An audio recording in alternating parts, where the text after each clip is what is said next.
Hello, it's Tina Hurley with Less Leg, More Heart. We are at the Amputee Coalition Conference in Atlanta, Georgia, and we're pulling people that are incredible. They have stories or work for vendors or have solutions or products that are helping the market of amputees.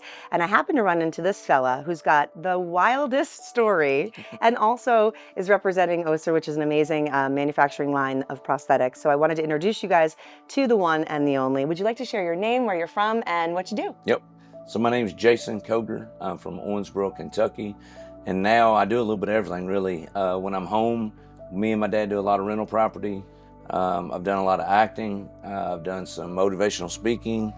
I work for OSER as a product, just an ambassador or a, poster boy, whatever you call it. And I travel around and just help people all the time. I was injured in 2008, and I remember waking up. Kind of a quick story, my grandfather lost his arm when he was 29 years old in a corn picker, and he passed away 3 months before I got hurt.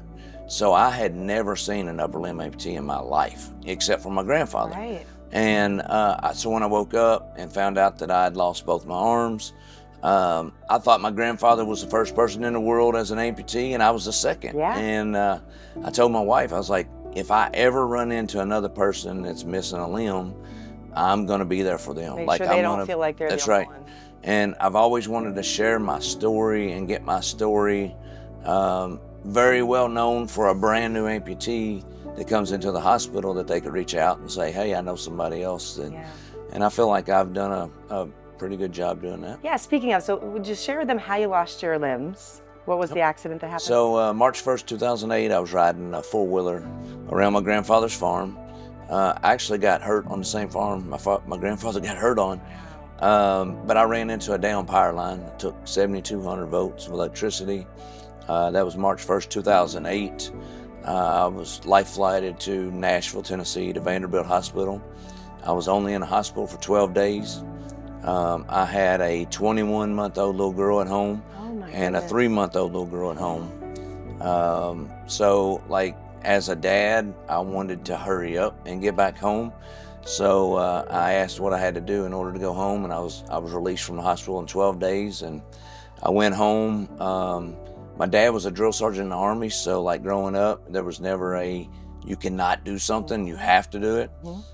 So the very first day I got home, 12 days after losing both my arms, I drove my truck around my grandfather's farm, and I'm a big hunter, so I turkey hunted a month after my accident with no prosthetics and killed my first turkey. A month later, I went to school to be an engineer, so I was kind of thinking of some of this stuff, and I realized and found out that I took the 2 screws out of the butt of the shotgun and put a ratchet strap on it and strapped it to my shoulder.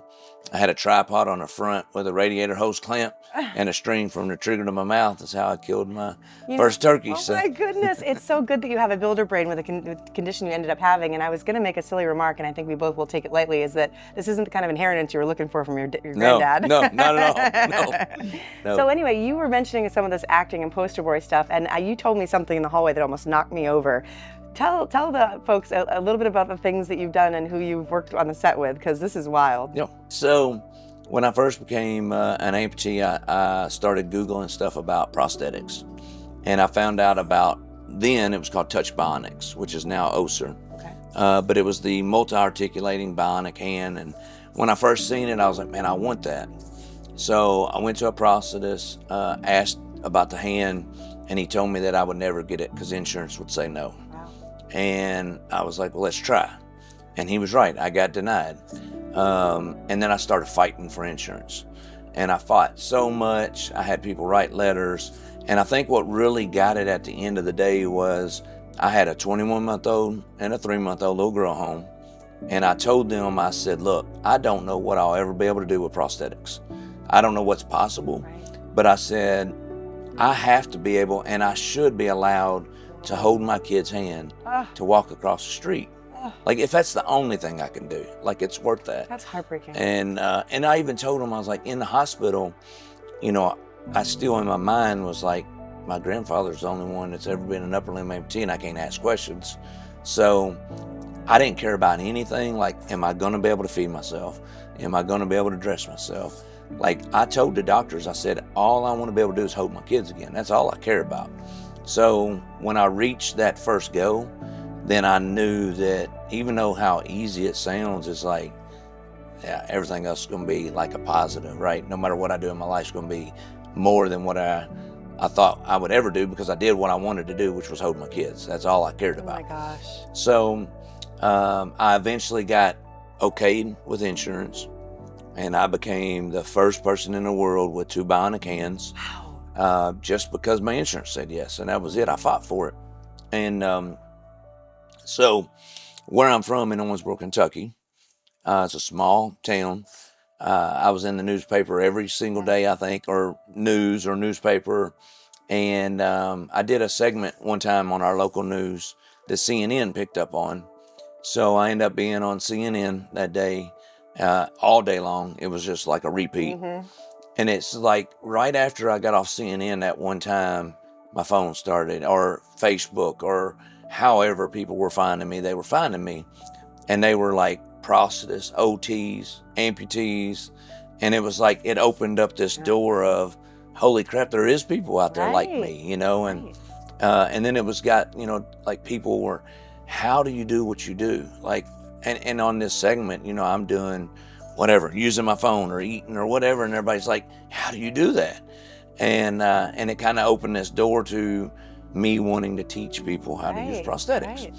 And then I started working with Touch Bionics at the time, because they were like, there's no way he can do what he can do. You know what I mean? Like, and I'm like, yeah, I mean, I'm doing all this stuff. I'm very active. Yeah. So then I ended up getting a phone call about, from this lady, because I was getting phone calls all over the world from people, amputees and all like what I This said. must be wild for you, this Kentucky dad that just trying to figure it out on the farm, and then all of a sudden you've got this international, I mean, what a wild trip that must have been. Yep, it was. And so I got people calling me all the time from different parts of the world, whether it's an OT, prosthetist, or an amputee.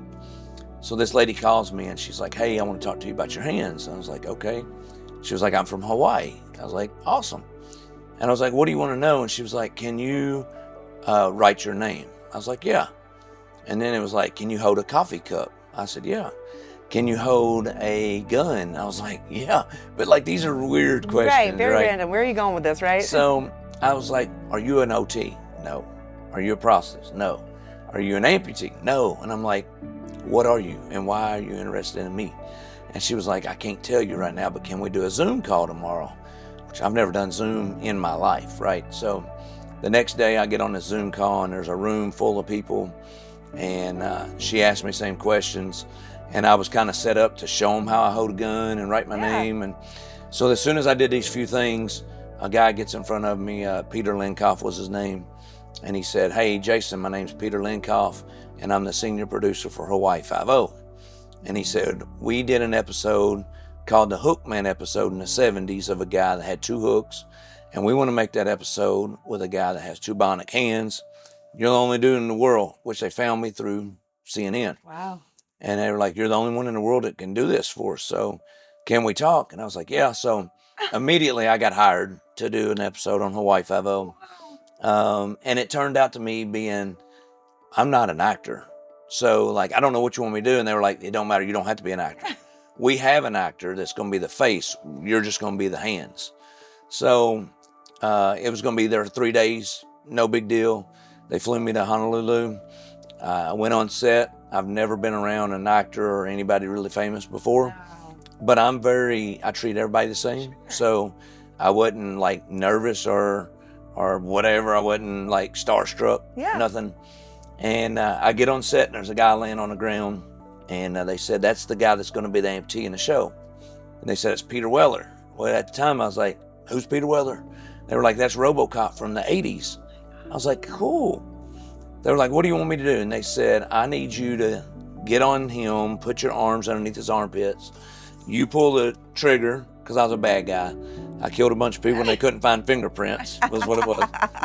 You're going to pull the trigger, and it's going to be Peter Weller's face in your hands.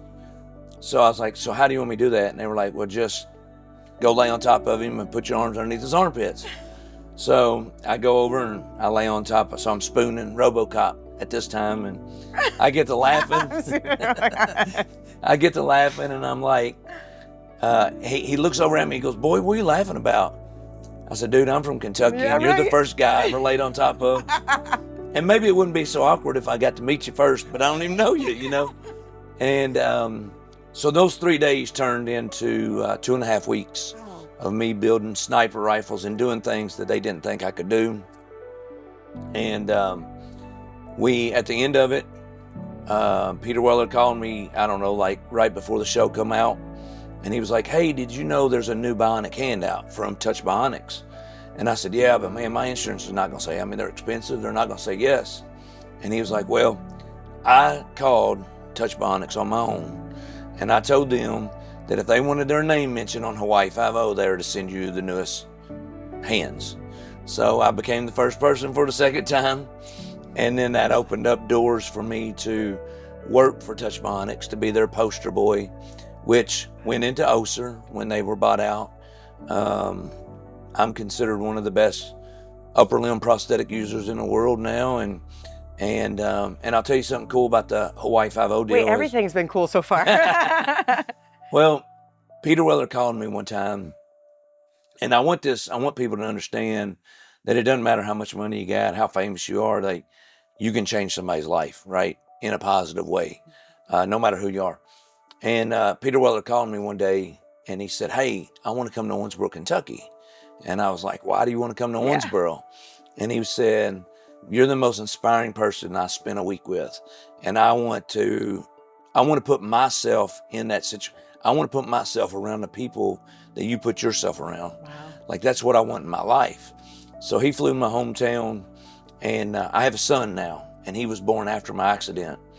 And I climbed up in the attic to get a toy box out for him. And when I opened his toy box, there was a poster of RoboCop, and it was like, the dude's coming to my house now, you know what I mean? Oh. And he comes in, and I call him before he gets there, and I said, "People in Owensboro's never met an actor. Can we have a party?" He's like, "I'll do whatever you want." So I charged $10 a person to get in to meet him. And the next day it was $18,000. And I gave $18,000 to 7 different local charities in my hometown. And then that just kind of, my story got bigger and bigger, and I ended up doing a movie with Matthew McConaughey. And Like just a cliff note. God. I did an Apple commercials on the Super Bowl. I did a MetLife commercial. I did a TV show that was on, it was about the Unabomber. I can't remember what it's called. I've done an Advent Health commercial, MetLife commercial. But it seems like still the most impressive thing out of all the things you've done was be able to hold your kid's hand. Yeah, for sure. You know, what stands out to me, and oh my gosh, your story is remarkable. And there's so many remarkable people here, but the way that you came from that, you know, blue collar, rural, simple place to be in all of the fame and all of the glory, and for the right reasons, the right things have happened to you. But the reason that all of that did was that you chose to stand up and to show up in order to stand out so other people could find you. And I feel like the more that I've said yes in my life and not known why they want to Zoom, but you show up or went to the place, the more amazing things have dominoed from that than I ever could have planned it out in the beginning. So I think showing up is really one of the biggest themes that seems to emanate from your story. But what a wild ride, and wild. It's not over yet. I wrote my first book. What's it called? Handed a Greater Purpose. Handed a Greater Purpose, and people can find it on Amazon, or if somebody Google my name, they can find me somehow. Like, I'm very that must be a blessing and a easy curse, to huh? get a hold of. Somebody writes me on social media, I get back with them because that's just that's the person I am. And amazing. So can you show and tell a little? Yeah. So you got a traditional? So this is a myoelectric ETD, which is a myoelectric. So if I put a hand on this side, it works. Oh, okay. And people always ask why I have this. I didn't want anything adaptive. So like, I keep my phone in my pocket. I can get inside my pocket. I was about to say, where's my wallet? I can get inside my wallet, you know, it's just easier to get inside like smaller places. You got that leverage. Yeah. So I wear an ETD on my left, and I have 2 signals. So when I raise my wrist, lower my wrist, that's open, closes. And when you say signals, for people that are sort of just learning, it's a electrical interface. You have a electrode electro laying on my muscle. Okay, and then you flex the muscle. Yep. And it will. Or I feel like I raise my wrist, which Oh, opens. yeah. And then when I lower my wrist, it closes. So your flexors and your extensors basically are navigating the hook. Yep. Okay. I have wrist rotators, so when I co-contract, so I hit two muscles at the same time, I go into wrist rotate. So now when I lower my wrist or raise my wrist, and if I'm just holding my wrist in the air, it just keeps going. So you're doing, basically you're squeezing just all of it, like you would be holding on with your grip. Yep. Wow. How long did it take for you to become proficient with that? Seems like there might be a curve. Not very long for me, but I tell people that it's because my brain knows how things work. So like if I'm explained how something works, I'm probably a lot easier for me to be a good You've got a builder brain, and that's such an advantage on all this. But also repetition, right? And staying consistent and like really putting the time in. So, and it's attached how? Like, do you have a liner or how do you? So I got the socket, and then what I do is I have a parachute bag that I put on my residual limb. And then when I slide into my socket, when I pull that bag out, it pulls my skin in, and it keeps it on. Are you able to do that with this, or do you need some assistance to get that one? I can do everything on my own. That is, I mean, wow. I can't cook, clean, and change dirty diapers. Oh, right, I'm sure, right? Yeah, doctor's orders, right? The hand is the Oser. So when I first became an amputee, the first hands was just called the touch bionic hand, like it didn't have a name. This is actually the 5th generation hand, which is made by Oser. It's faster. It has an Apple app for it. It has titanium fingers, so it's stronger. And when I raise my wrist, lower my wrist, and I got wrist rotators on this one as well. And again, you're doing that through the contraction of your forearm, And then I have wrist flexion units, so I can hold it down, I can lock it in where it stays. What would that be helpful for? Midline, get to your midline, a lot easier. Yeah. Or if you're at a higher table and you turn it backwards, you wouldn't be up like this. Yeah, okay. You know. Yep.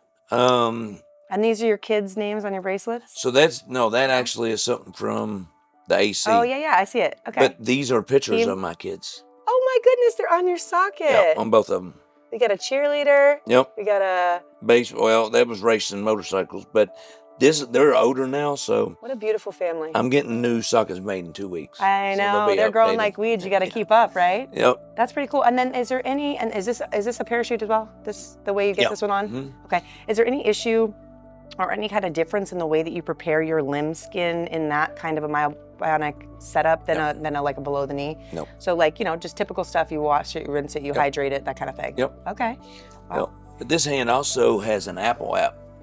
So when my hand's parallel to the ground and I hold open, the finger twitches. So when the finger twitches and I barely pull backwards, it goes into a more precision grip. Wow. So then I go like, you'll like this one. So that's how you get the Oreos, right? Yep. When I go forward, so it doesn't look like it's going to do anything, but that's the Hawaii 5. I love that. How powerful is the grip? Like, do you shake hands with it? Can I shake your hand? Yep. And if you look, that's so nice. It touched you right here, so it stopped. And then this one went a little bit more.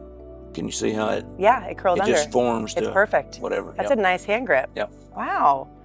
This is wild. Anything that you feel for people, like there's two types of people. There are people that are curious about this, that are just watching behind the curtain going, wow, there's pretty neat technology and what an amazing man. And there's other people that like either know somebody that has upper arm loss or somebody that themselves are watching. Yeah. Do you have, aside from show up, figure it out, put yourself out there, right? Step outside your comfort zone, connect to the community. Are there any other main points that you believe made you successful that they should adopt as sort of a mantra or a way of approaching life that helped you? I mean, it's all mental. And in my opinion, it's faith too. I think you got to believe that there's a greater purpose. That's why my book is called, A Greater Purpose. Like that's what it's. Yeah. I believe if you think that if it's done to you, you're a victim. But if it's done for you, then maybe there's a purpose in it. Yeah. And I try not to tell people, it's like, look at what God's done to me by getting me on Hawaii 5-0. That's really not, that's more bragging, right? I would lose both my arms to meet Matthew McConaughey. I'm just saying. Well, it's like, RoboCop, for instance, for him to want to be surrounded by people that I surround myself with. I just think faith is a lot of it. Being strong mentally. And I think there's a lot of people out there that's like, I don't want people to see that I'm different. Mm-hmm. And I don't care if people think I'm different. I don't care if people like me. Same. I got my jeans cut off, showing my leg. Like, Yeah. you get to a point where this is me and I have things to offer. It doesn't matter about the arms, right? Yep, that's right. I try to share pictures. I don't hide it. So I think people are more apt to walk to me and talk. I have some shirts made. One of them says, "Look, Ma, no hands." And one of them says, "Don't shoot, I'm unarmed." So, when people see that, they're like, I can talk to that guy. Right. Obviously, he's comfortable with the subject matter. Yeah. Yep. I don't care to share my story with people because I don't take my story as something that was bad or negative. It just happened. You know what I mean? Right. And really, I think I've been blessed way more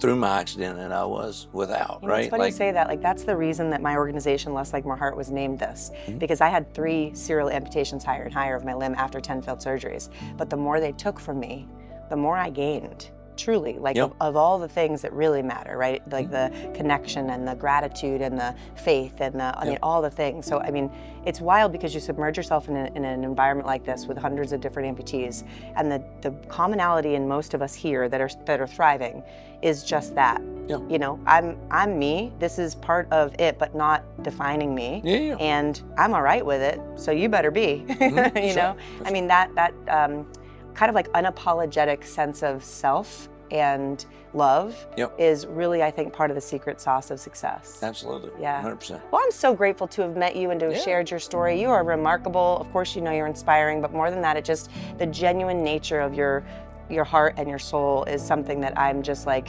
so blown away by. I can't wait to follow you and stay in touch with you. Absolutely. And I'm so grateful for you showing this. And I can't wait to see your updated sockets and the kids at their real 2 age. weeks. Well, you have a wonderful day. Thanks again. I appreciate it.